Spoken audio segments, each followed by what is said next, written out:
Με ιδιαίτερη χαρά σας καλωσορίζω. It is my great pleasure to welcome you to the conference hall of the Orthodox Academy of Crete for this joint event organized by the German War Graves Commission, the German Embassy in Athens, the Greek-German Youth Association, the Synagogue of Chania, and the Orthodox Academy of Crete. My name is Katerina Karkala-Zorba, and I am a scientific associate of the Orthodox Academy of Crete. First of all, I would like to point out some technical points. You can, of course, follow this event in 3 languages, and beside our panelists and our guests who will say a few words, those of them who are present here at the conference hall in Academy of Crete and those in front of the computers, I would also like to welcome all of those watching and taking part via Facebook. There you can also send us your questions and comments, and our moderator, Dr. Korina Korolev, will then collect them and pass them on to our speakers. I would also like to welcome you on behalf of the President of the Academy, His Eminence the Metropolitan Amphilochios, and the General Director of the Orthodox Academy of Crete, Dr. Konstantinos Zorbas. The Academy operates under the spiritual auspices of the Ecumenical Patriarch of Constantinople, Bartholomew, and is situated on the ground belonging to the adjacent holy monastery of Ronia of the Panagia or the Yitria. This is also the venue where the Holy and Great Synod of the Orthodox Church took place in 2016, a singular event in modern ecclesiastical history. For the last 53 years, the Academy has tirelessly worked for the understanding and reconciliation between individuals and peoples, and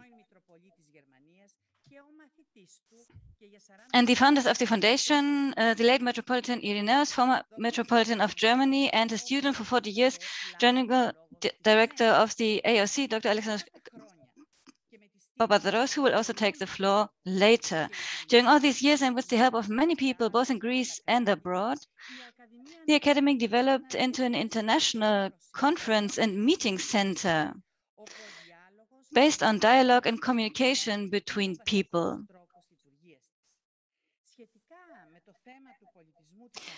And regarding the culture of remembrance, we would like to point out our good cooperation with Germany. The first building of the Academy, the building we're in today, was completed with the help of the Protestant Central Agency for Development and Aid. And during all the years of its operation, the Academy has deliberately worked towards the reconciliation between the Greek and German peoples, which is something the then President of Germany, Richard von Weizsäcker, pointed out when he visited the Orthodox Academy of Crete in November 1985. On one axis, with the Malema German military cemetery, the neighboring monastery of Ronia,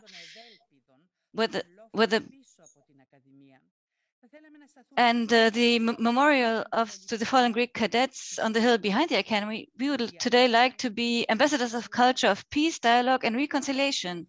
And under the watchful eye of Jesus Christ, who has risen from the dead, who died on the cross for us and rose from the dead, we would all like to say together the Christos Anesti, Christ has risen, Alexos Anesti, truly he has risen. It is my honor to introduce the co-founder and pioneer of the Orthodox Academy of Crete and teacher to many of us regarding the work at the Academy, Mr. Alexandros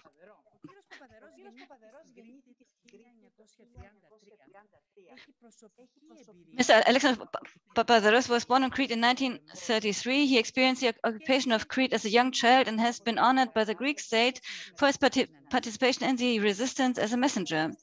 He studied at the School of Theology at the University of Thessaloniki and was awarded his doctorate in philosophy from the Department of Philosophy of the University of Mainz in Germany in 1962. He cooperated with the Protestant Academy of Bad Boll in Germany and at the same time studied the work and method of the German Academy. He was awarded the Cross of Merit of the Federal Republic of Germany, first class also, because he had forgiven his tormentors. He is not only the director of the academy, but Mr. Papadopoulos was also an advisor for the Pedagogical Institute, and for many years he represented the Ecumenical Patriarchate on the Council of European Councils and in other services. And in 2008, his last great task, I believe, he became the president of the company for the foundation and management of the Museum of the Battle of Crete and the Occupation and Resistance, which is located in the old prison of Aya. Welcome, Mr. Papadopoulos, and you have the floor right after a short video about the about the academy and the monastery of Aya.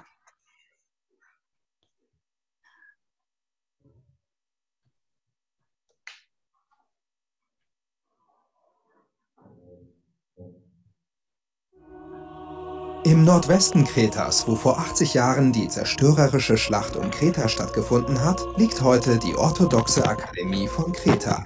Sie ist ein Haus der Begegnung zwischen verschiedenen Religionen, Nationalitäten und Kulturen. Aus der ganzen Welt kommen Menschen an diesem malerischen Ort zusammen. Im Mittelpunkt stehen das Verhältnis von Wissenschaft und Glauben, Umweltschutz, Jugendarbeit sowie Kulturprojekte. Historisches Lernen und vertrauensbildender Dialog prägten die Akademie seit ihrer Gründung. Nach der Diktaturzeit sollte hier ein Raum für friedliche und offene Debatten entstehen. Der Ort selbst ist geschichtsträchtig.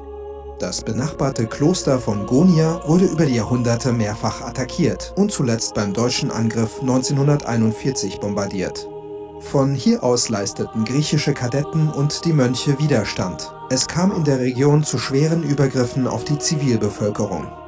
Nach dem Krieg wurden im Kloster die Gebeine der gefallenen deutschen Soldaten aufbewahrt, bis sie auf die Kriegsgräberstätte Malema umgebettet werden konnten. Die Akademie wurde mit deutscher Hilfe als Zeichen der Versöhnung aufgebaut.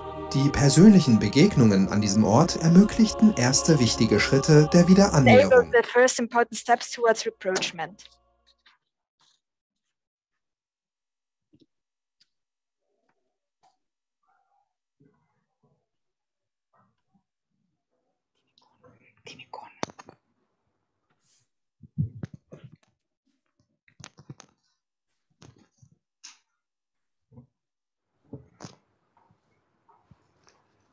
Καλησπερίζω όλους τους εγγύς και τους μακράν. Ευχαριστώ για την πρόσκληση συμμετοχής σε αυτή την εκδήλωση. Η Ορθόδοξος Ακαδημία Κρήτης επί μισό και πλέον... For more than half a century now, the Orthodox Academy of Crete, as you have heard just before, has been in the service of culture and dialogue. That is why I welcome and applaud today's event of Cultures of Remembrance in Dialogue. And I especially applaud the date that was chosen for this event, the 20th of May, the first day of the Battle of Crete, 80 years ago. The tradition of honoring the dead, and especially the war dead, is an ancient and honored tradition in Greece. And not only of our own dead, but also the foreign dead, our opponents' dead. And this tradition is expressed in a traditional Resitikos song about the battle, occupation, and occupation of Crete. I will read it to you now, but you will also listen to it later on. You will also hear it at the end of this event. Listen what Crete has tasked her children with. Count the graves of your fallen and of the foreign fallen. Light candles and incense and vigil lamps on each grave. And when the loved ones of the fallen come to Crete, they shall be your guests. Was Kreta ihren Kindern aufgetragen hat, zählt die Gräber. Now the same song is being read out in German. Auf allen zündet Kerze, Weihrauch und Öllampe. Und wenn Verwandte der fremden Gefallenen herkommen, sollen sie eure Gäste sein. Με αυτή την εντολή της Κρήτης χαιρετίζω. And with this order from Crete, I would like to especially welcome the representatives of the German War Graves Association, Volksbund. Their presence and their initiative for today's event, it reminds me of our visits to Kassel in Germany in 1962. My visit with the late Metropolitan Irenaeus.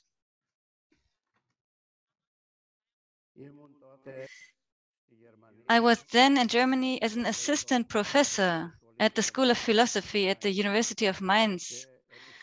And I was also a scientific advisor for the newly founded public broadcasting service, Zweites Deutsches Fernsehen, Second German Television. And I was there for all matters regarding orthodoxy. And we heard from the people of the German War Graves Association then that they had problems in Greece with creating new graveyards. And we especially talked about Crete. And then later on, we were able to solve two of the main problems. First of all, the exhumation of the German and Austrian soldiers, which had been killed on Crete. We pleaded with the Holy Synod of the Church of Crete, and they called upon the priests on the island of Crete to point out the places where the fallen had been buried in makeshift graves, and to help together with the members of their parish to open those graves. And then we also asked the Holy Monastery of Ronya, which you already heard about, and which is right next to the academy, to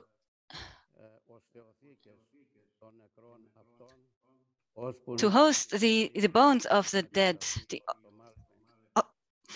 until the new cemetery would be complete. And the monks of the monastery forgot their own torments during the war. And they also forgot the damages that had been caused to the monastery. And for many years, all the cells in the monastery were full with the bones of the fallen. Παρακαλώ την καθηγήτρια κυρία Λορέτα να παραλάβει. Now I would like to ask Mrs. Loretta to receive this book that contains those and other information regarding that topic. Thank you very much. I will not talk about my personal experience, which you already heard about before. My personal of the complete destruction of my village, Livadas, in the region of Selino, and on the surrounding villages, Koustogerakos and Moni, in 1943, which was followed by imprisonment of women and children that had been arrested, or imprisonment in the prison of Aya, in that horrible hell on earth on Crete during the years of the occupation. I was only 10 years old then. And well, we were headed to Dachau, and the then Bishop of Chania, Agathagelos, was only able to stop our deportation at the very last minute. And that is the only reason that I am here today to talk to you. In my present role as president of the association, as you already heard before, for the foundation and the management of the Museum of the Battle of Crete, the occupation and the resistance, I would like to add a few more words. One of the main goals of that association is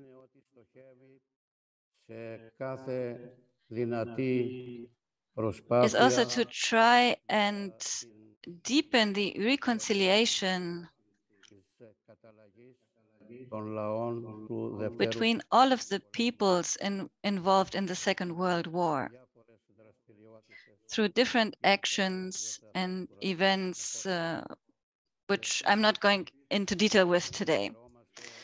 And we also want to pass on the remembrance of the war to the future generations. Ancient Greeks believed that that lethe, the forgetfulness, was the sister of sleep and death.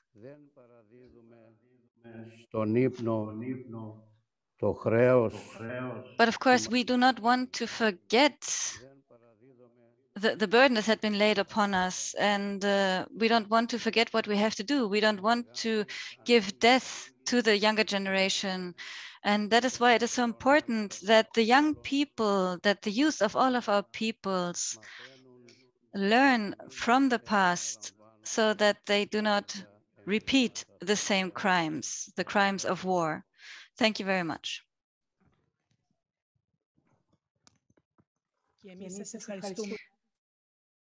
We thank you as well. We thank you for that, for your words, and we are very happy to have you here among us today. I now have the special honor to introduce the ambassador of Germany in Greece, Dr. Ernst Reiche, who will now address us from the capital of Greece, Athens. Mr. Reiche, you have the floor. Guten Abend, meine sehr verehrten Damen und Herren. Auch ich bedanke mich.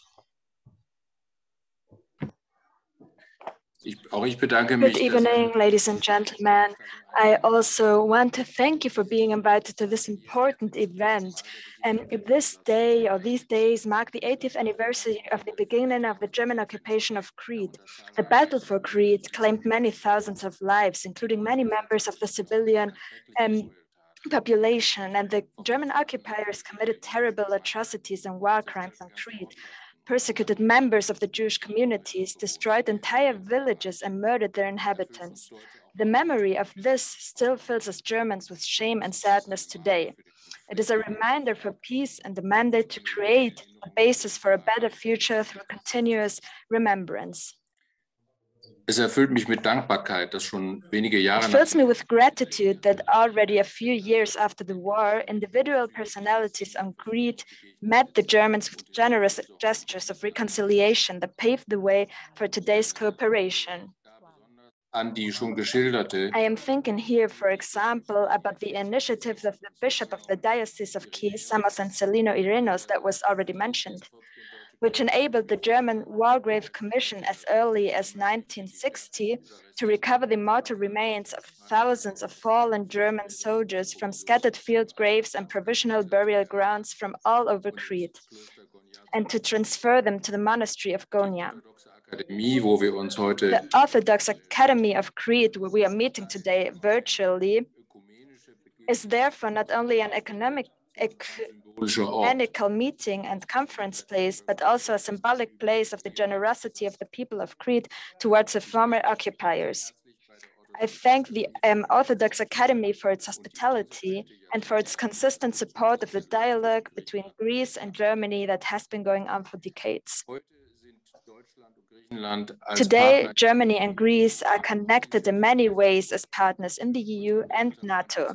Our bilateral relations, whether in politics, economics, or culture, are close and sustainable. This is particularly evident in Crete, which is an extraordinarily popular holiday destination for Germans and where numerous friendships have been forged between Germans and Greeks. While the memory of the 4-year German occupation of the island during the Second World War continues to shape the collective memory on Crete, the German occupation of Greece still gets too little attention in the public perception in Germany. I think that we're going to talk about this in the later discussion as well. This gives special value to the commitment of the German War Graves Commission to carry out remembrance work through this event, but also through many other activities. Ladies and gentlemen, for me, it is clear the remembrance of our common history, especially of its darker sides as well, is a prerequisite for us Germans and Greeks to shape the future together in a close, cordial relationship and to work for peaceful coexistence and cooperation in a united Europe. Against the background, I would like to thank the German War Graves Commission for taking the initiative for today's event and all those involved for their participation. I am convinced that this will provide important impulses. Thank you very much. Vielen herzlichen Dank. Ευχαριστούμε πολύ τον κύριο Dr. Reichel για τα καλά του λόγια. Ευχαριστούμε που βρίσκεται κοντά μας και που δίνει έτσι και το ευρύτερο κλίμα της καλής συνεργασίας Ελλάδος και Γερμανίας. Ο επόμενος χαιρετισμός μας έρχεται από τον Γενικό Γραμματέα της Ένωσης των Γερμανικών Νεκροταφείων, τον βασικό οργανωτή, θα λέγαμε, της απόψινής εκδήλωσης, τον κύριο Dirk Bakken, τον οποίο χαιρετίζουμε από το Κάσελ της Γερμανίας στην ομίγυρή μας. Κύριε Bakken, έχετε το λόγο.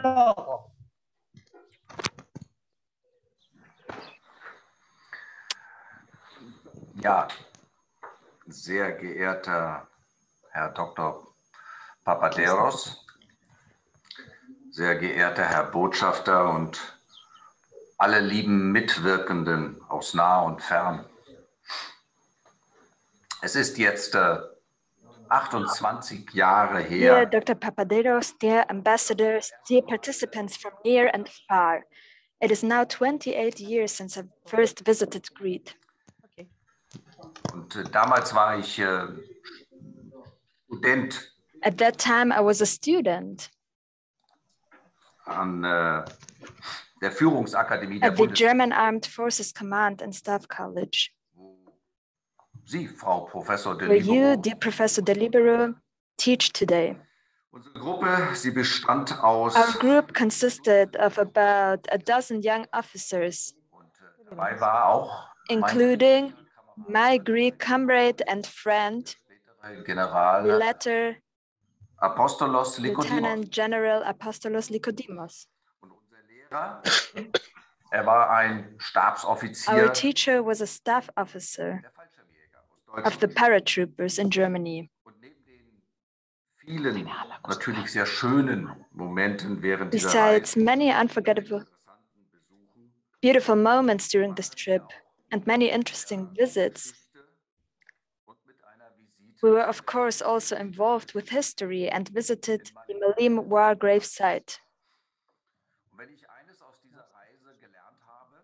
If there was one thing that I learned from this trip, it was that the narrative, the history, as it was told about Crete of the German paratroopers, had been becoming fragile. The reduction to purely military combat was not only one-sided, it was also dishonest. My friend Apostolos, but also other comrades, talked back where necessary. And our teacher had to realize that we, at the same time, we were still the young generation, were no longer so easily influenced.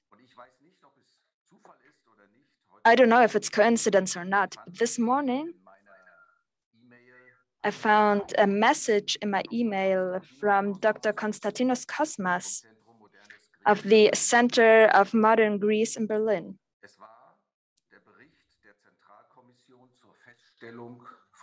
It was the report of the Central Commission for the Establishment of Atrocities on Crete, which was written in autumn of 1945. I have read this report of about 80 pages, and I must honestly tell you that I will have a hard time falling asleep tonight, because this report relentlessly exposes the extent of the atrocities against the Cretan population.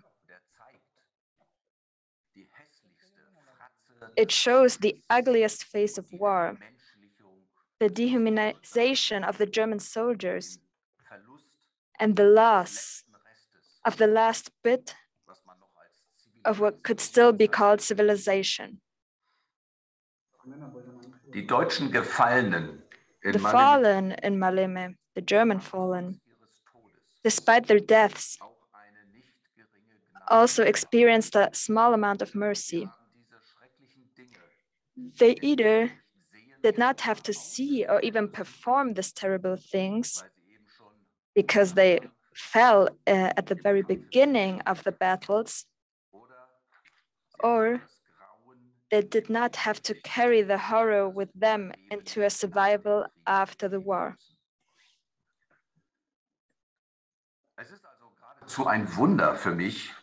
It is therefore astonishing to me that pioneers like you, Dr. Papadeiros, have nevertheless fostered trust and understanding on the scorched earth of this war in Crete. It shows that you have a great heart. And I'm therefore only too happy to join the ambassador in thanking you. I would also like to thank the bridge builders of the younger generation and the cultural center of the synagogue in Kania, so that Jewish life in the city at that time is not forgotten. And thanks also to all for organizing the many commemorative events that always strengthen our relations across national borders. In the meantime, we tell the whole story, not just parts of it. And that is honest and it is decent. Relatives still visit the cemetery, and young servicemen and women or international youth groups take care of the graves on a voluntary basis. And in doing so, they learn more about the lives of the war dead and the Nazi victims. At the same time, they get to know today's life on the island in their host families. We at the War Graves Commission are pleased that this commitment is being taken to a new level with the German Greek Youth Office. Neil McGregor, the former director of the British Museum, is said to have once said, if we want a better future, we must decide who we were. And you are all making a valuable contribution to this today. Thank you.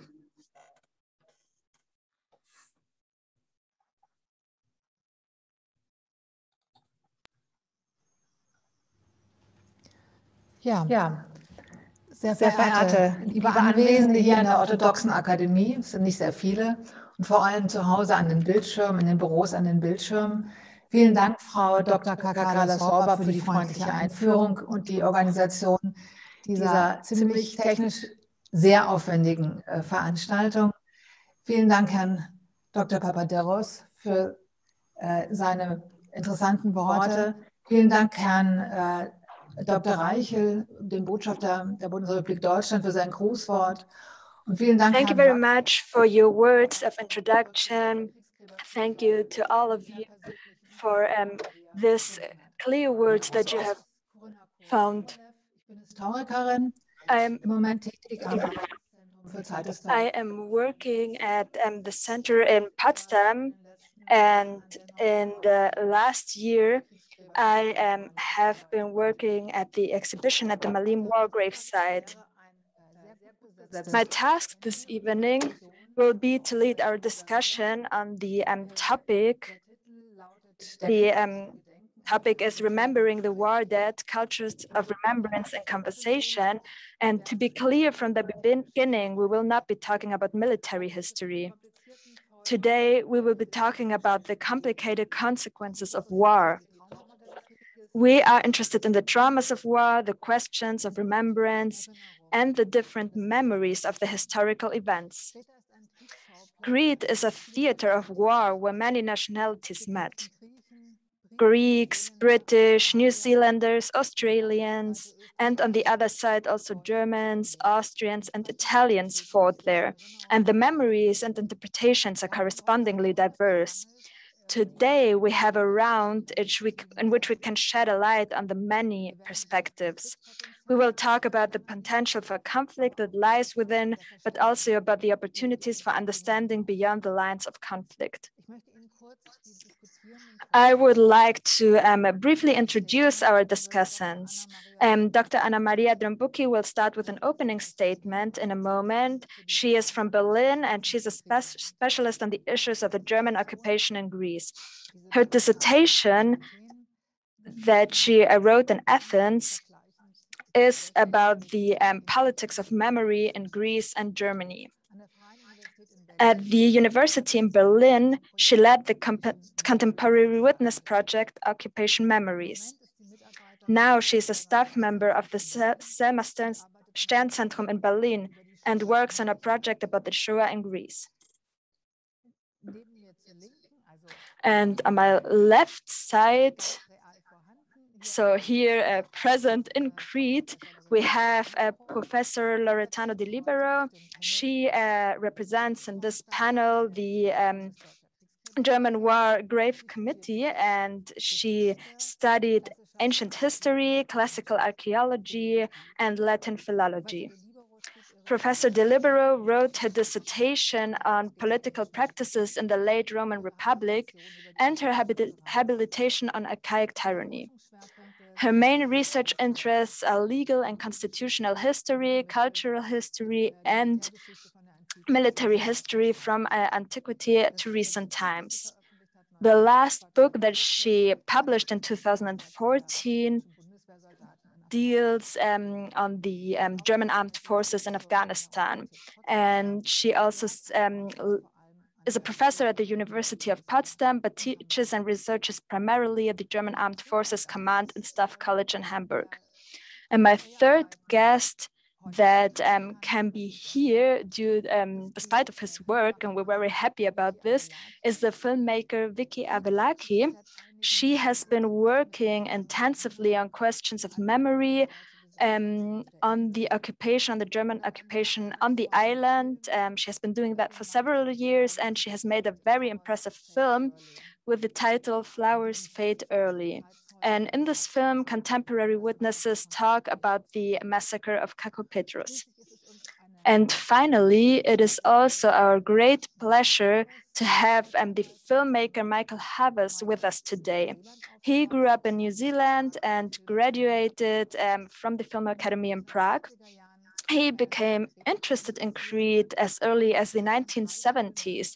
And since then, he has made 3 films that deal in different ways with the memory of the Maori who fought on the side of the Allies in Crete. Anna Maria Drombucki will begin with an opening statement in which she will briefly present a historical review of why the memory of the war is still perceived as very burdensome in Crete and Greece. Before she begins, we would like to show a short film about the Eitz Hayim synagogue. After the original congregation was wiped up in the Second World War, the synagogue now commemorates 2,300 years of Jewish history on Crete. It is the last active synagogue on Crete. But However, it is much more than a memorial. It has been reopened as a place of prayer, remembrance, and reconciliation. Her staff is very active, and we work a lot with them, together with them. They are some kind of hub of understanding, together with the Orthodox Academy here on Crete. And we are very grateful for their support. So first, we're going to show you this short introduction film, and then I will give the floor immediately to Anna Maria Drambucki.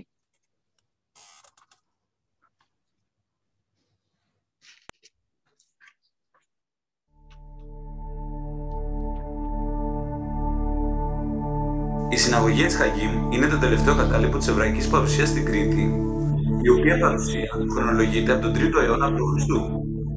Η Εξχαγήμ είναι η τελευταία συναγωγή στην Κρήτη που λειτουργεί ακόμα, αλλά είναι και κάτι περισσότερο από ένα απλό μνημείο. Αναστηλώθηκε για να λειτουργεί ως τόπος προσευχής, ανάμνησης και συμφιλίωσης. Όπως συνέβη και σε όλη την Ευρώπη, η εβραϊκή κοινότητα. And it happened for the whole of Greece. The synagogue was looted during the occupation of Greece. But in 1993, Christos Stavroulakis, an art historian with Jewish and Greek roots, took the initiative to re-enliven this synagogue. And so the synagogue today is again a place for prayer. And it serves the needs of a small but very lively community and parish. And there's a church service, a synagogue service, sorry, every Friday, and the synagogue is very lively, and it also keeps alive the memories of the Jewish parish and the Jewish community in Crete before the war. And there are also 30,000 visitors every year to the synagogue, and at the same time, it is also the center of Jewish studies in Crete, and amongst many others, we also offer a virtual or real tour through the old Jewish quarter in Chania, and it's also, as I said, a center for the Jewish community, and we see the Jewish. And we also see the Jewish community as a place of reconciliation and of peace and of communion also with other people. We offer exchange and school programs.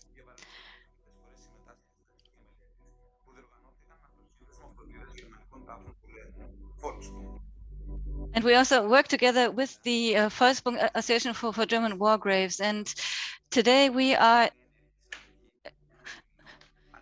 a lively synagogue, and we are also a center for the remaining Jewish community on Crete.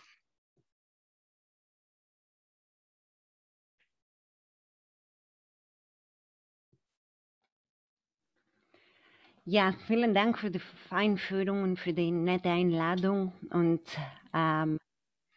diese Veranstaltung ist ein erster großer Schritt in Richtung. Thank you very much for having me here at this event. Thank you for everything. This event is a first big step towards coming to terms with and historizing memory.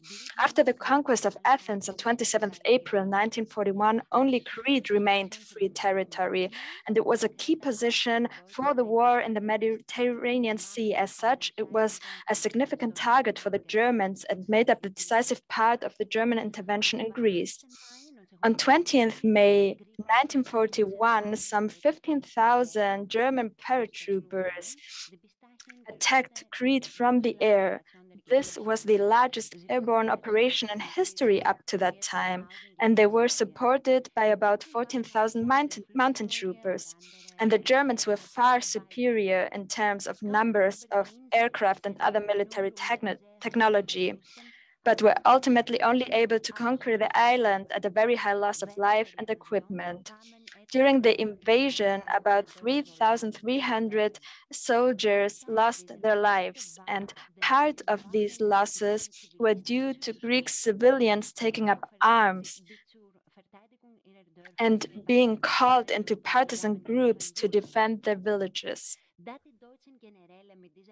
And since the German generals had not reckoned with this resistance, which was allegedly contrary to international law, orders were given to retaliatory actions against the civilian population. And in several villages, such as Perivolia, Asteri, Condomari, Alícanos, and Candanos, revenge executions had already taken place before the end of the fighting, and women and children were also victims. And these atrocities were the first signs of a rigorous, systematically implemented policy of violence, the turmoil of which would soon involve the entire country. The term martyr villages and towns of Greece has been used in Greece since 1998 to designate memorials where war crimes were committed against the civilian population on a larger scale during the years of German occupation. Today, there are 42 martyr villages in Crete. There were only 2 Jewish communities on the island, a smaller one in Heraklion and around 315 people in Chania. On 21st June 1944, the Jewish citizens of Crete were arrested and shipped off. On 8th June, the ship Tanais was sunk by a British submarine, and all the passengers, including Cretan resistance fighters and Italian prisoners, died. And according to the Mauthausen archives, among the 443 Greek political prisoners who arrived on the 2nd of May 1944 at the camp, there were 237 hostages from different areas of Crete, mainly from the prefecture of Chania. And this is probably the highest percentage of hostages and victims from a particular village in relation to the whole of Greece. And regarding the sacrifices and the focus, there is a heroic sacrifice of fighting for Crete, thus earning them a place in the martyrs' hall of fame. The heroization of the victims and their inclusion in the national list of martyrs shows the community's efforts to close the wounds of the occupation and the civil war. In the 1950s, those years were marked by intense diplomatic contacts between the 2 countries. As far as war memories were concerned, the federal government explicitly wanted them cleansing, if not liquidating, according to the choice of words in the sources. Characteristically, as the briefing of the federal president Heuss before the visit of Greece in 1956, whereby, I quote, the events at the time of the German occupation are deliberately played down since they were fortunately covered over by the atrocities of the Greek Civil War. They were covered up. The Greek press was systematically monitored by the German embassy to determine whether and in what tone historical flashbacks to the uncomfortable past were made. An article in the newspaper Tanea from 1951 was seen positively as it reported in detail on the establishment of German cemeteries. And the Germans were portrayed as fighters who deserved the same treatment as the dead soldiers of the anti-fascist allies. And I quote, under the soil of the African deserts and the Russian steppes, British and Germans, French and Italians, Greeks and Americans lie united as brothers.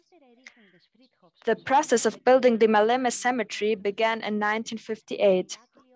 In 1959, the conservative newspaper Drasis, published in Iraklio, wrote an article under the sarcastic headline, "The Germans Return," that was about the planned construction of a cemetery in Malem, and that was a provocation for the Cretan population. Even if the Cretans in their, and I quote, in their traditions know how to honor their dead, they cannot tolerate the honoring of the former tyrants, their burial in Cretan soil. The conservative and notoriously anti-German Estia played a leading role in opposing the construction of the cemetery. It was sharply criticized, for example, in an article entitled "Cemeteries for the Land of the Aggressors," which stated that Greece wanted to finally forget the suffering of the past and that a German military cemetery would only make the terrible German crimes more visible. The only solution, as they stressed it would be to transfer the bones to Germany. And the public opinion in Greece at that time, which was quite contrary, the whole complexity of the problem became apparent. In September 1962, the question of ratifying the War Graves Convention was discussed in the Greek parliament. Three political groups, the left-wing ERA party, the Markasidis party, as well as the Center Union, refused to ratify the agreement and demanded the transfer of the remains to Germany. According to the foreign minister Evangelos Averov, and I quote, "Greece is the only country that has not yet found a solution to the problem of the cemeteries of the enemies of the past." The polemics of the left are demagogic and extremely hostile to a measure that closes this gap and pays homage to the former enemy in a cultivated way. In sharp tones, Averov continued to say that the overwhelming majority of Greeks no longer harbored any hatred towards the Germans. Fierce opposition was registered on the part of Cretan associations. In one of its pronouncements, the Council of the Federation of Cretan Culture Association expressed in a telling way that even slaves would never even think of taking such a decision. In 1963, the agreement was finally signed, and aside from the bilateral problems of coming to terms with the past, the microcosm of Crete is rivaled by a multitude of divided memories that are ideologically and culturally transmitted or inherited. The conflict-laden climate is very present every year at the commemoration ceremony. In 1991, Chancellor Helmut Kohl visited the cemetery as part of the celebrations for the 50th anniversary of the Battle of Crete. And the question came up about the issues of German reparations, and counter-events also often take place in Malema, especially by left-wing groups.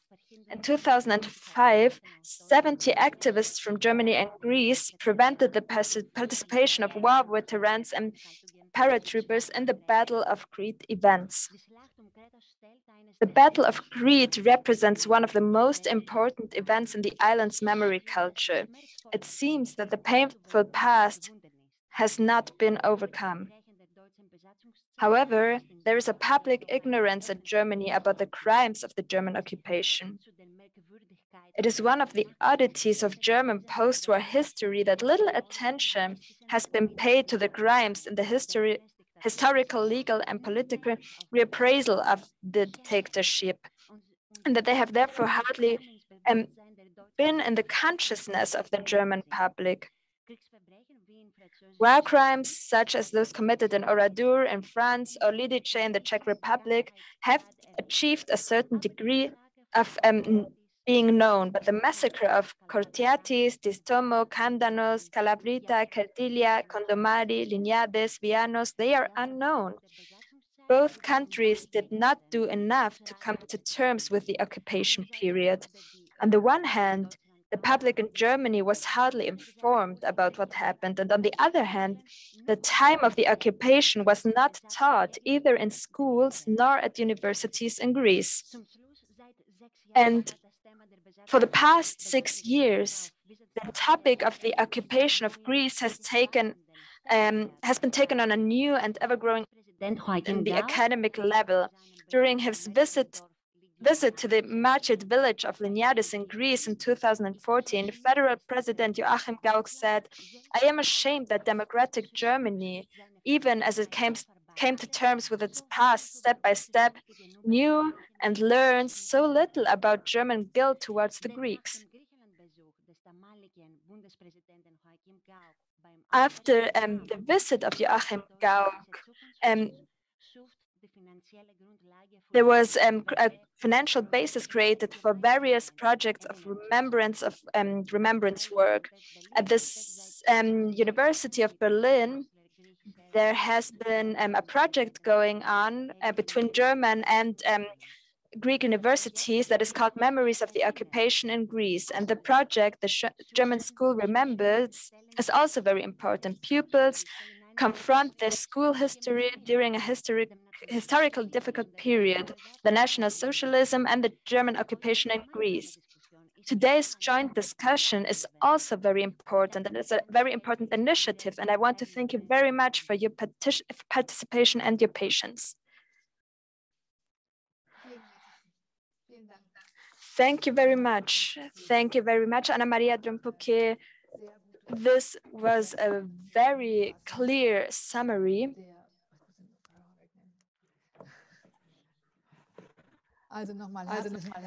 So thank you very much for this short summary and for the many topics that you have mentioned. Anna Maria, thank you for having talked about the different ways that this topic is treated within Crete and within Greece, and that you have also gave us the hint that here in Germany, we often do not know that much about the atrocities of the German occupation. I hope that you can hear me.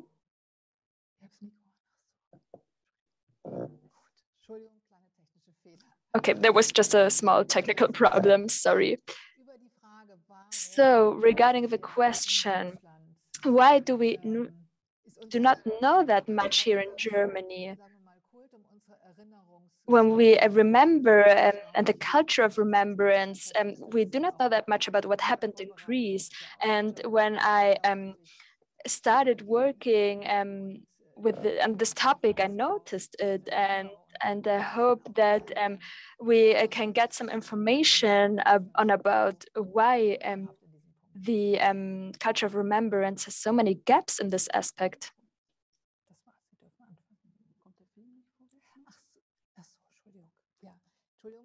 Okay, so we have a short video that we want to show you.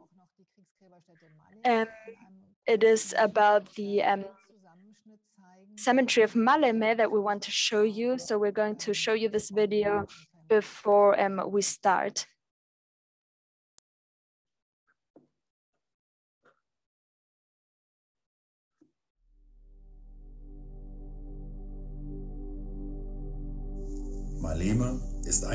Malema is one of the 832 war grave sites maintained by the German War Graves Commission in 46 countries. 4,465 soldiers are buried here. Most of them died during the invasion in May 1941 during the airborne Operation Merkur.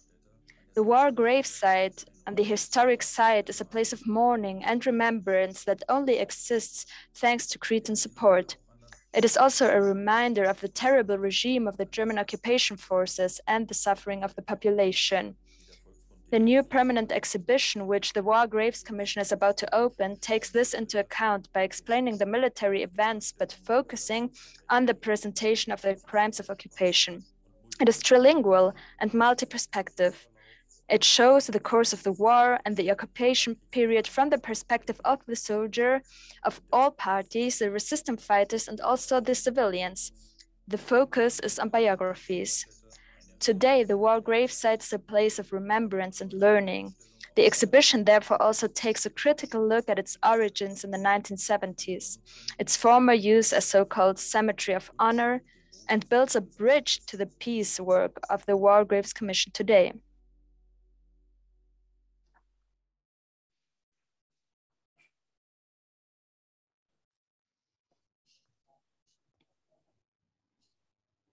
Erinnern ist vielschichtig und dynamisch. Remembering is multi-layered and dynamic.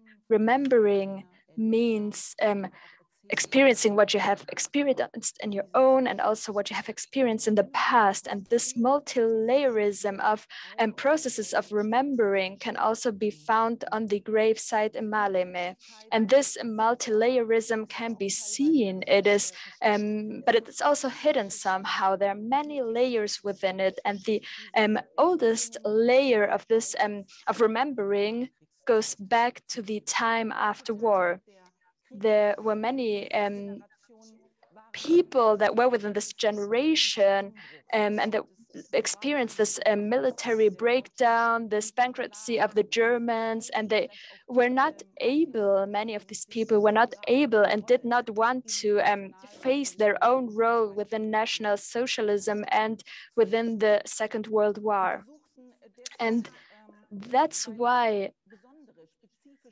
they looked for special ways to remember. They looked for a special mode of thinking about the past, and there are social groups back then in that time in the 1950s, and they looked for ways to deal with what they made and what they experienced. And these ways are different. If we look, for example, at those that belonged to the soldiers who were soldiers, they glorified, sometimes glorified the war dead and the war atrocities. It was maybe some kind of compensation in order also to be able to deal or to stabilize their own worldview. And the myth of Crete already was experienced or was seen in the Nazi time. And there was some kind of heroism, and this could be experienced during a long time. And it was making heroes out of the people, of the men, of the soldiers. And this is what many soldiers, many of the war generation see, and they only look at themselves in a very one-dimensional way, and they blend out everything else. And regarding this narrative of the heroes, there is also the myth of the clean war, of the clean soldiers. And if we look at it, has been built up, this cemetery, we can see that the soldiers, the fallen soldiers, have been set up in 4 blocks in military formations with their with the kind of soldiers they were. And there were 4 areas regarding the 4 places where the soldiers had fallen. And there's also a general lying there. And this is also regarding the myth. It is about denying what has happened, denying what happened during the war in Crete and during the German occupation on Crete. All the terror, the atrocities, the crimes that occurred. And this general was a soldier that was executed for his war crimes, and he lies there in the first row, and he lies with his comrades. And this is how we can see it in the archives. He's there on the first place, and you can see that there are many myths, narratives, in order to be able to deal with what happened in the Second World War. And there is also already something that has been mentioned by Mr. Dr. Papadeiros. Many Germans drank from the river of Lete. They wanted to forgive, they wanted to forget, they wanted to deny, and that is why they drank from the mythical river. And this is a reason, these different narratives, these different myths, that there was a lot of suffering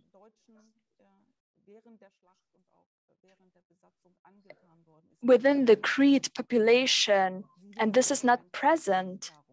Many Germans do not know about it. It is also a consequence of not saying anything about it. And I have experienced it myself with young soldiers. I had a seminar of 2 weeks, a training, and we talked about the occupation on Crete, and we analyzed it, and they were all really affected, and they learned and understood it. They knew about the past, they understood the past, and they now were able to understand the present and also the situation,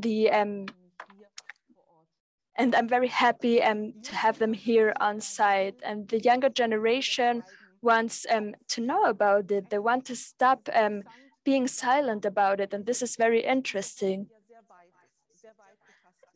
And when the cemetery was opened up, the perspective was very narrow. It was only about the fallen soldiers. And there was a development in the German society in the 1968 and the 68 revolution. People wanted to work on what has happened and what had happened, and the National Socialism. So this perspective was widened.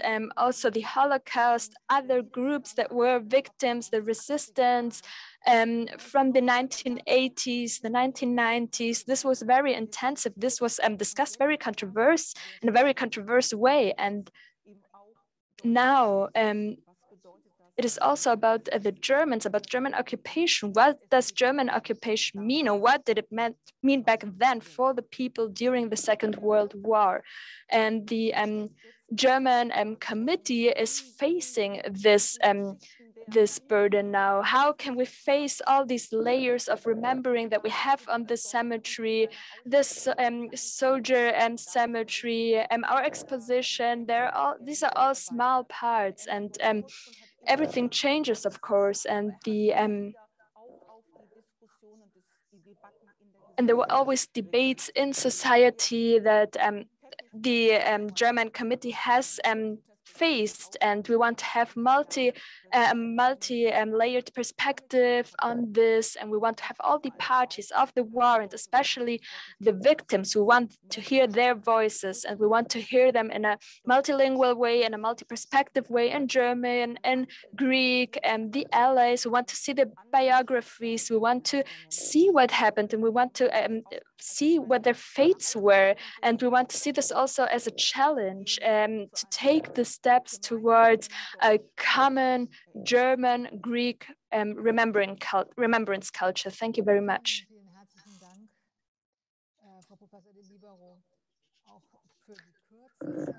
Okay, so thank you very much. You have said a lot of things in a very short way regarding the German culture of remembering, regarding the myth of Crete, and about the denying. And you also mentioned the exposition on the war cemetery. And I want to hand the word over to Vicky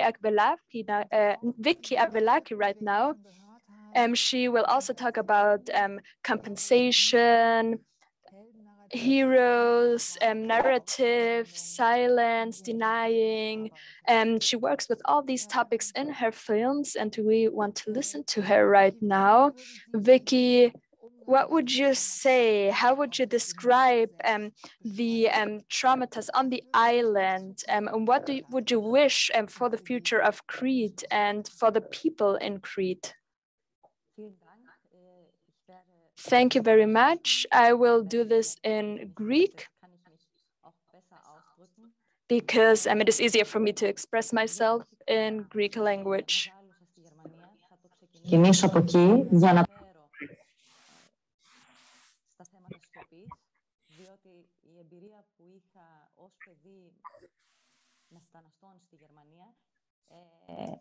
Συνδέεται με έναν τρόπο και με όλο αυτό που συναντώ στην ηλικία που βρίσκομαι και έχει να κάνει σε μεγάλο βαθμό με τη σιωπή που συνάντησα εγώ μέσα στην ίδια μου την οικογένεια. Ο πατέρας μου γεννήθηκε τις ημέρες της κατοχής και φτάνοντας... That you have talked about, that I experienced.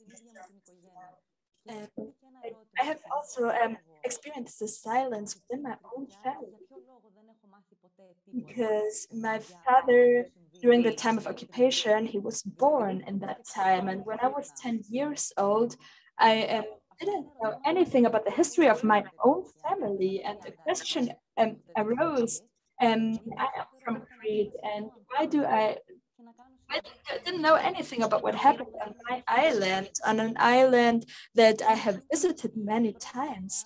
And these are questions that I asked myself when I was an adult. These questions came up in my mind when I was 30 or older. And when I talked to people about their experiences, about their histories. So there was some kind of wall that was built up around the first generation, because there was so much darkness, so much suffering.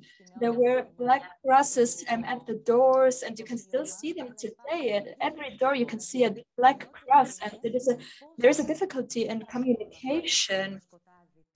And not only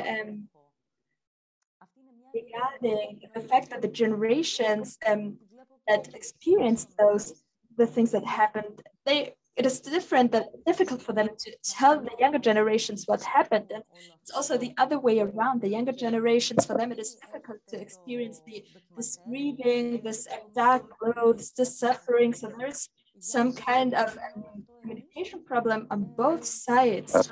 People in my age that are not able to experience they're not able to understand what has happened.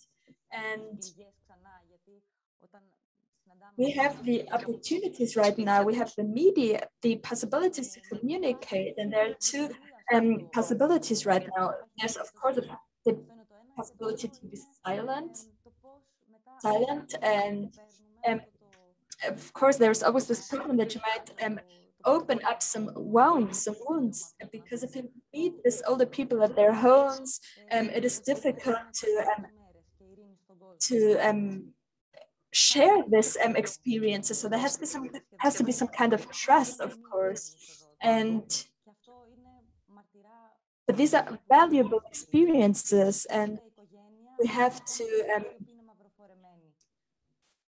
make sure that we know about everything, because we have to make sure that the days in the future will be peaceful. And in Crete, there are some memorial sites, of course, and these are memorials for making sure that people know what happened. And in Crete, everyone has a family member that still wears black and still mourns because of the things that have happened.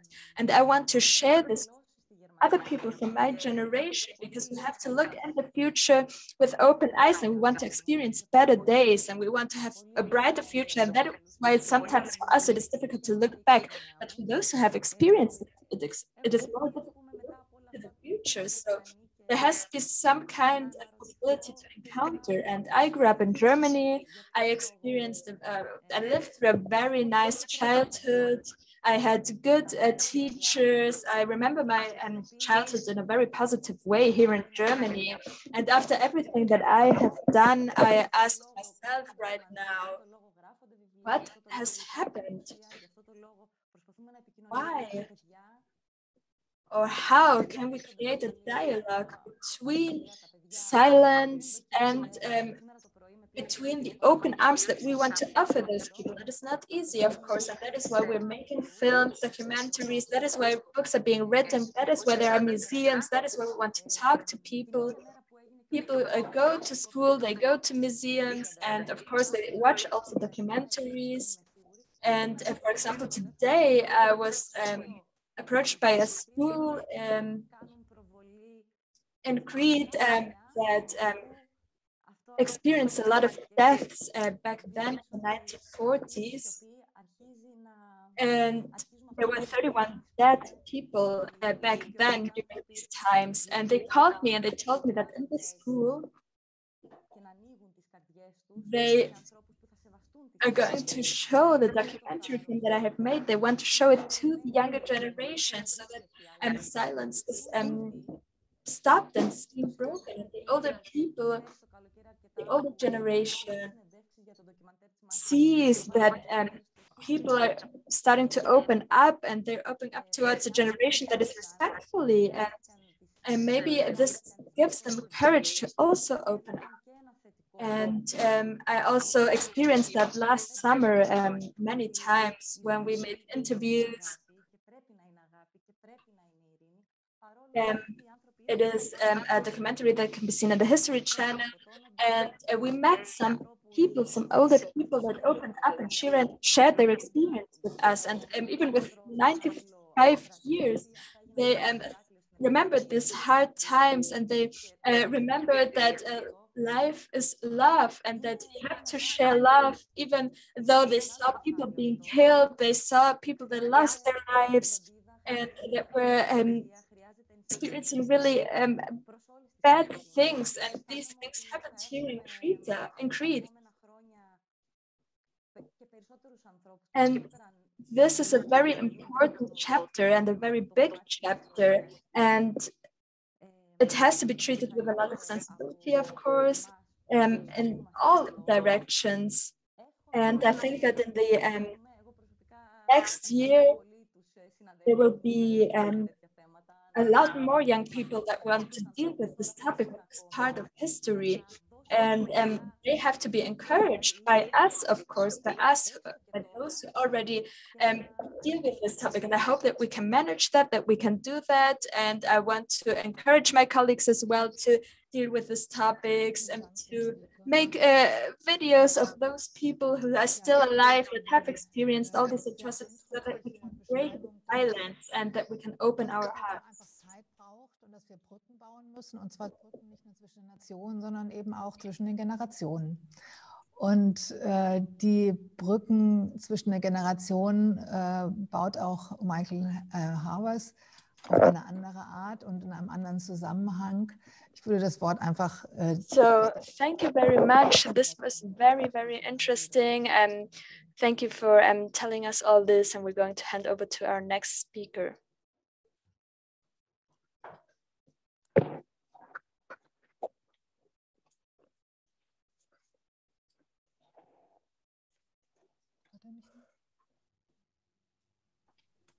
Michael Havas ist jetzt. Michael Havas, it's your turn right now. Michael, you have to unmute your microphone. At the bottom left, you can see that there it says mute, and you have to unmute yourself. There's a small mute button. You have to unmute yourself. Okay.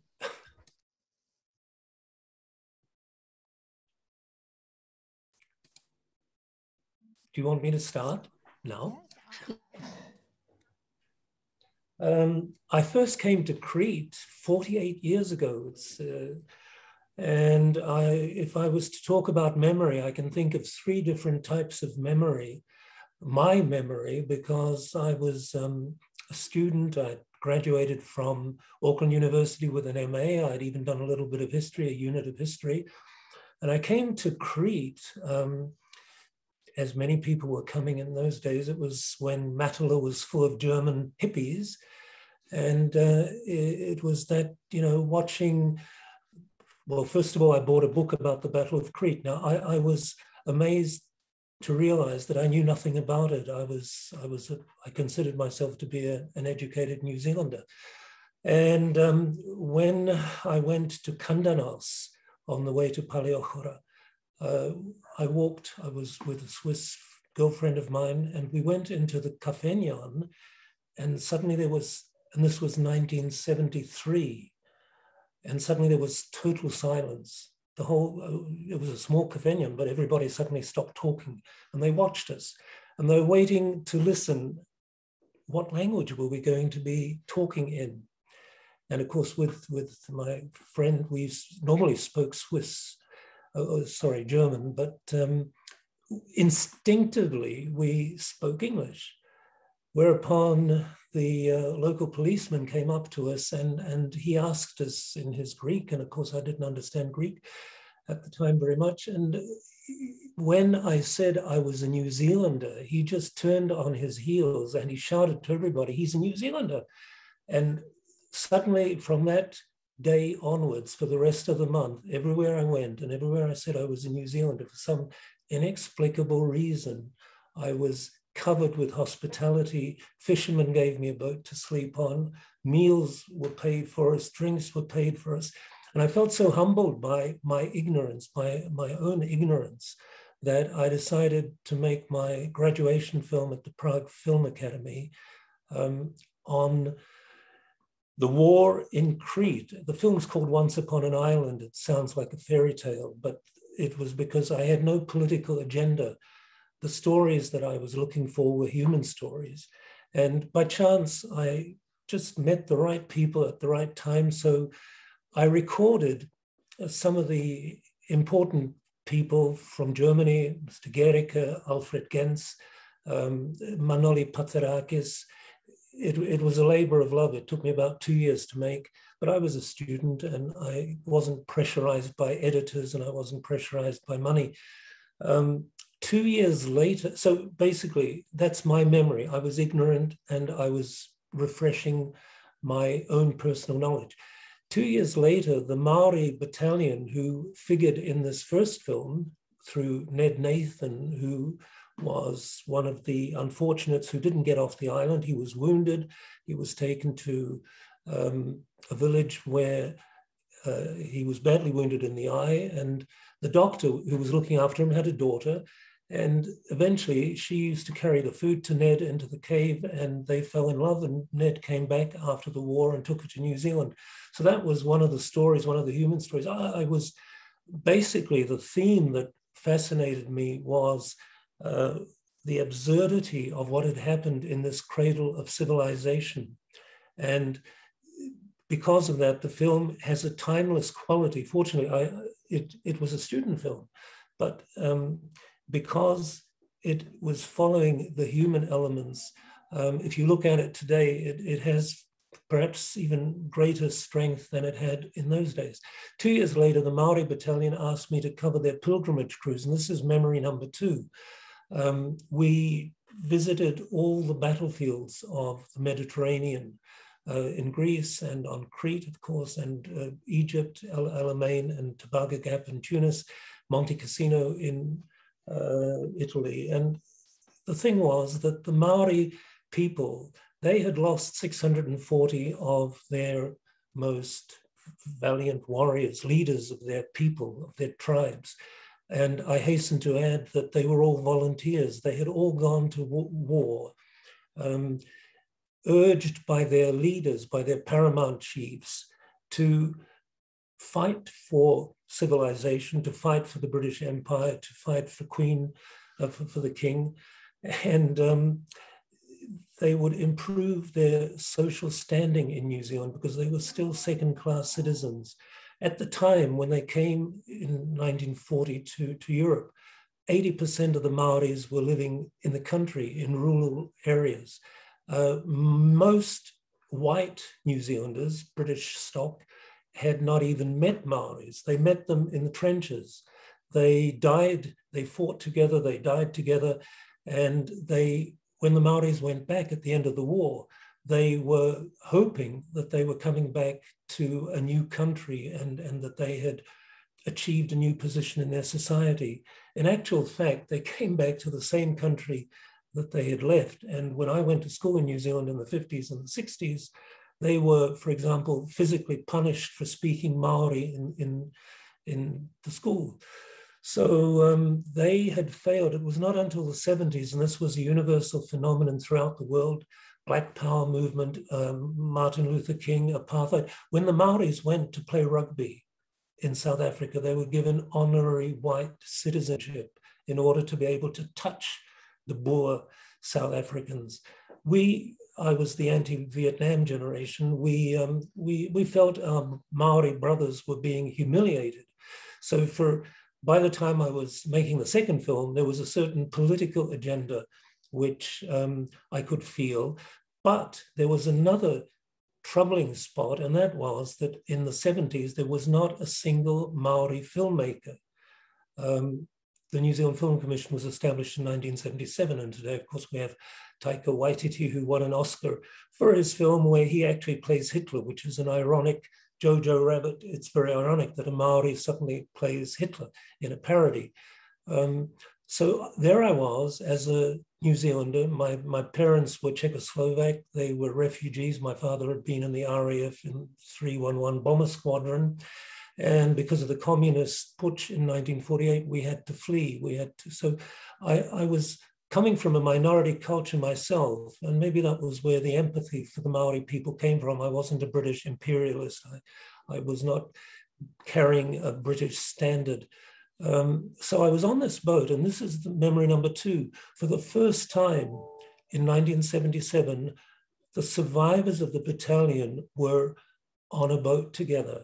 And 30 odd years had passed, and people were beginning to be able, for the first time, the actual protagonists, for the first time, were being able to talk about the brutality of war, what they had experienced. I didn't realize it at the time. I mean, I was young and I was naive, and these films were made from the heart. But I've been later told, because I went back 40 years later and made a third film to complete the trilogy. And there I found out that the wives of these warriors, when they were sleeping at night, the men would suddenly, in their dreams, they would scream because they were remembering. They were remembering things that they didn't want to remember. They were remembering bayonet charges during the night. 42nd Street tomorrow, there's a memorial there that was, they had been defeated on Greece. They had retreated to Crete, and 42nd Street was an attack with the bayonet early in the morning. And this, at the end of the battle, there were 280 dead Germans lying in the olive grove. For the Maoris, this was their first taste of a small victory. And suddenly on the boat, these men were talking about what they had done. And they had brought their women, because in Maori culture, when you put your warriors to rest, you need to have the old women from the tribe, because the old women act as mediators between the living people and the dead people. So we were actually doing a therapy trip. For me, it was an amazing spectacle, and again, human stories in so many different forms, but it was a therapy for them. So in other words, memory number 2 is when these men suddenly found the freedom to release their memories and talk about the brutalities that they had experienced. Now, the third memory came many, many years later, when with Julian Arahanga, who is a famous New Zealand actor, you may have seen the film Once Were Warriors, which talks about the fact that the Maori culture is a warrior culture. They were tremendous fighters. It was a natural form of expression. And the third memory is when we went back and we talked to the children of these warriors and found out how they were trying to keep the memory alive. And the subtitle of the third film is From Memory to Legacy. And legacy is the important part where you can somehow carry the message further. In closing, the one thing that I would like to say, which I didn't want to forget, in 77, when we came to Crete with the Maori battalion and their women, we were on Malema cemetery, and we met with the German unit that was looking after Namfi, the NATO missile firing base. And NATO rotates its commands. So fortunately, there were Germans there, and the Germans welcomed the Maori people. And Ned Nathan, my friend from the first film, who had married Katina Torakis on Crete, he stood up and he gave an absolutely unbelievable speech, which if you see the film tomorrow, you can listen. Basically, he said, we have come a long way from New Zealand to honor the fallen dead. We have come to honor your dead because we do not hold the grudges of mankind in the world of the dead. We, the Maori people, are made that way. Here lies the cream of your nation. Over there lies the cream of our nation. What for? We ask ourselves, why have we done this? And it is my plea, said Ned, that it is so criminal that we cannot find this togetherness in life. Let us hope that we can find togetherness not only in death. So you see that these great warriors, killers, are also great philosophers. And I would love to thank Mr. Dr. Papadeos for his lovely sentence, "Forgetfulness is the sister of sleep." Thank you very much for listening.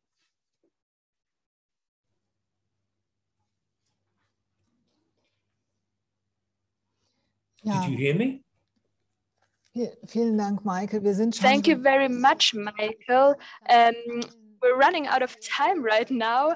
I want to thank all of you. I would like to listen to you for much more time, but we can continue up to 1845 right now. So we have 10 minutes in order to ask ourselves questions or ask each other questions. Maybe some panelists have questions right now. Maybe you want to ask each other something. Maybe we also have, we do not have questions from the audience right now. So maybe I would like to ask, you can just raise your hand if you want to ask something, if you want to know something.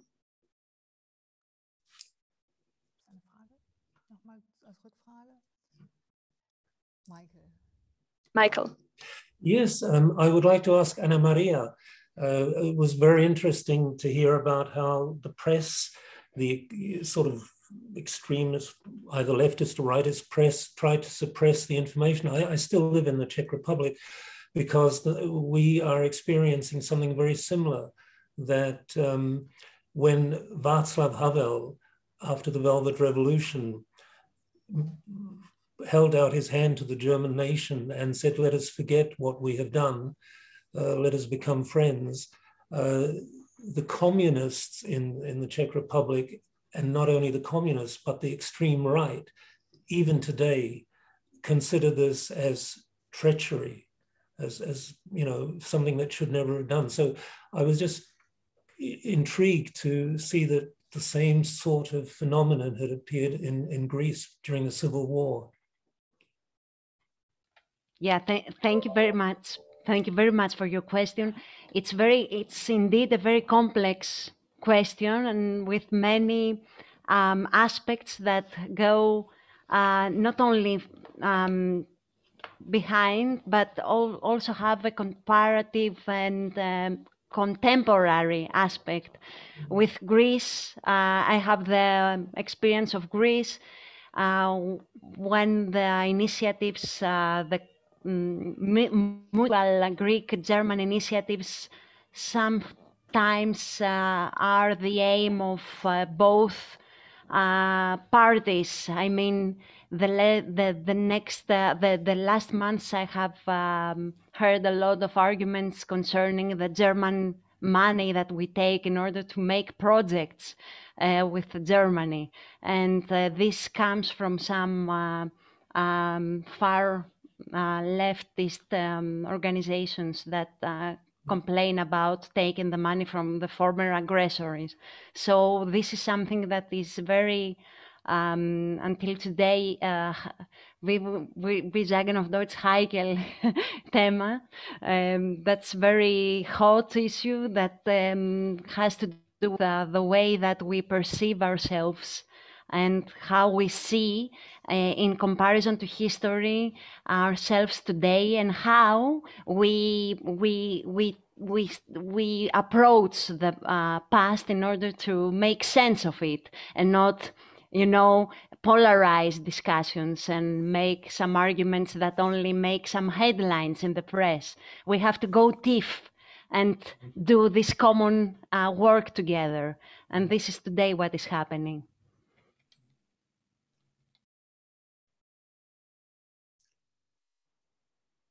Das ist fast schon mein Schlusswort. Thank you very much. This is what I also wanted to say. These were some of my final words that go into the same direction. It is about the diverse aspects in Germany, in New Zealand, in Greece, and this remembrance can be used in a different way. They can be instrumentalized as well, which should not be the case. And I want to thank Vicky Abelaki as well for her idea of building bridges with the media of film, and we also have other media that we can use. We have rituals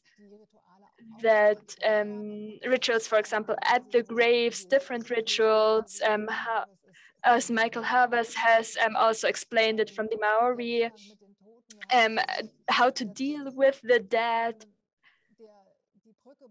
This is something that should help us to build bridges also between the generations, and building bridges between the generation. This is something that I want to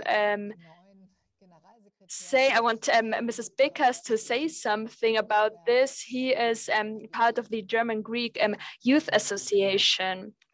Thank you very much. Yes, building bridges is very important for us as well as a German Greek Youth Association. We have started working here in Leipzig and in Thessaloniki, and we are fostering projects, and these are projects about remembering, about remembrance culture, about the war graves. And in this event, what also became very clear is how many different perspectives there are, and also perspectives regarding remembrance, and also how important courage is. This has been mentioned explicitly as well. And if young people face history or deal with history, it is very important to encourage them as well. And there are questions that arise, for example, like what is the target of remembering? But I would like to quote Mr. Schuster, who gave a speech within the Holocaust Remembrance Day, and he said, remembering means working on a future that is good for everyone, for all the people. And I think that this is a very good motive, a very good image that we should work on in different places and in different areas, and our work is connected somehow. And especially in the German Greek Youth Association, we try to find Greek and German partners, and we want them to promote projects together, and we want youths to encounter and to find ways to share their perspectives. I myself grew up in Germany partly, and also in Greece, and I can share the experience of Vicky Abelaki that she mentioned already. I myself have known or have experienced this I have got to know this common German Greek history by talking to people in my childhood, for example, where I met older people that my birthday, for example, is on the 20th of April, and they know that this was the birthday of Adolf Hitler. And back then, that was a day that during the occupation was celebrated by the German occupiers. And these are also other histories from, for example, family members from fallen soldiers. And they see this chapter of history also from a very familiar side. And I think that in order to grow as a society, which is very important nowadays, it is also important to have this different perspectives, to make space for this different perspectives, also for confrontation if it's necessary, because as long as you only think about yourself and about being on the right side, and about thinking that you have the only right version of history, then if that is the case, then we cannot have a common progress. So, and this is what I wanted to say today. I see that we're running out of time, and as a German Greek Youth Association, we just started working, and we want to have experts on both sides in both countries. We want to connect them. We want to support them in order to make a good exchange able on the German and on the Greek side. And right now, currently, we are working on a youth encounter between Cologne and a Greek city, and we have different partnerships that are arising. And this is very important also to create some general knowledge. We have already mentioned that not knowing that being silent has the consequence of not talking about the things because there is not enough knowledge, and this is what we want to work on. So thank you very much.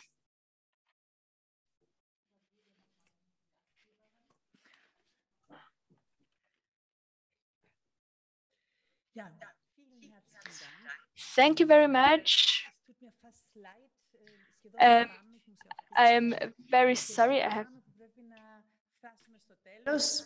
που μία τόσο ωραία ομίγυρη με πολλές παρουσίες και πολλές μαρτυρίες κανονικά μας οδηγεί να ξεκινήσουμε τώρα τον διάλογο. Αλλά θα βρούμε και αυτή την ευκαιρία κάποια άλλη στιγμή. Very nice event and such an interesting round with panel with stories and also testimonies, and I think it's important to start the dialogue and to continue the dialogue. I think that we will have to keep on talking, and we want to say sorry for the technical problems that we had, but I think that in the end everything went well. And nevertheless, we want to say sorry for the difficulties that we have had in the beginning. So thank you very much in the name of the German War Graves Committee that have taken care of the organization of this event. I also want to thank on behalf of the Orthodox Academy of Crete and the German Consulate in Greece.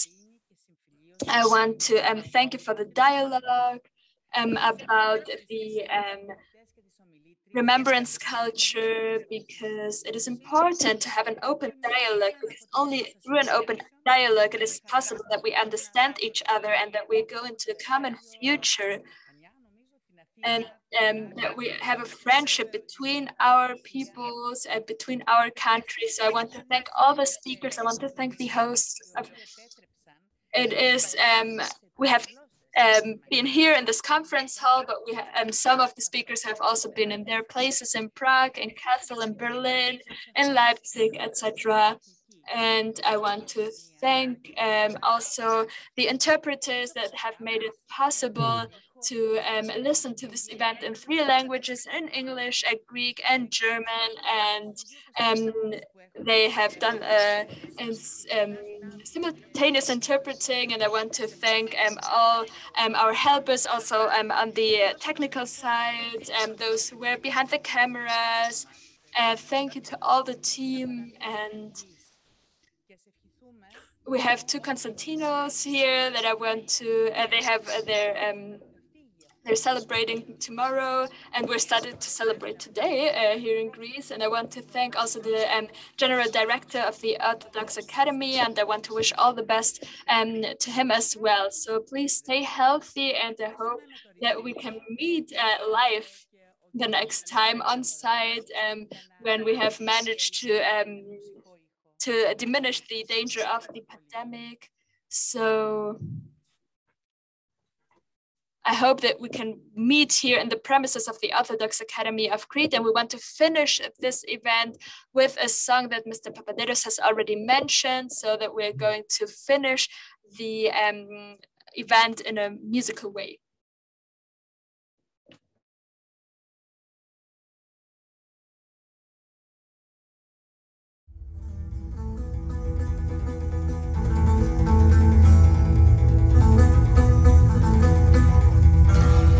Βρήκα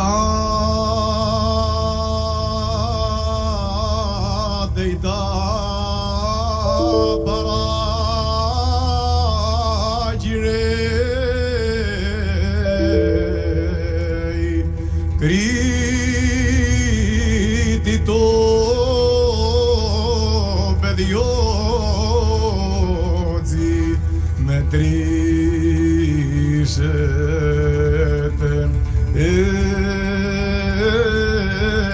τάμνη μετρήσετε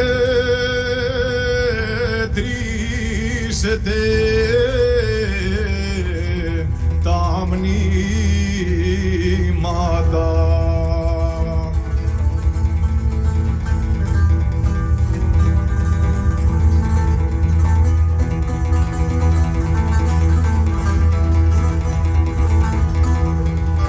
Μετρήσετε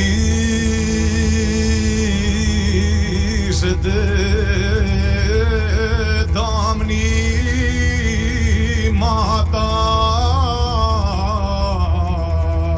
των δικό και ξένο σουράνανα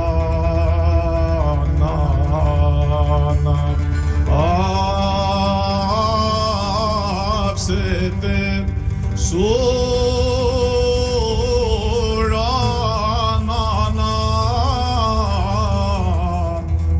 άψετε κερί.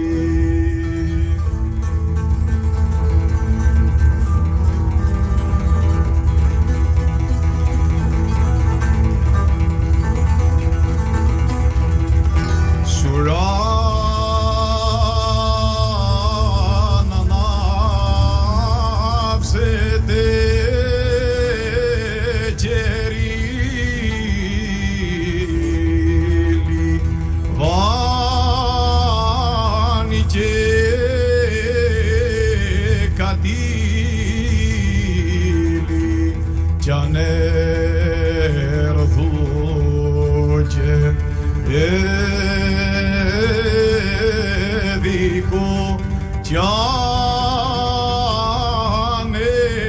έρθω και δικό ρογές.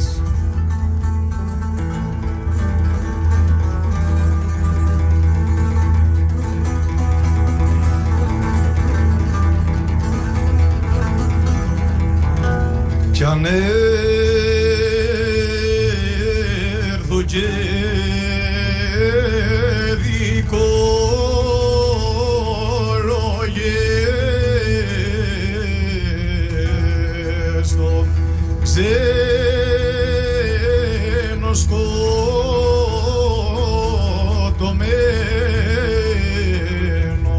να τσιφύρω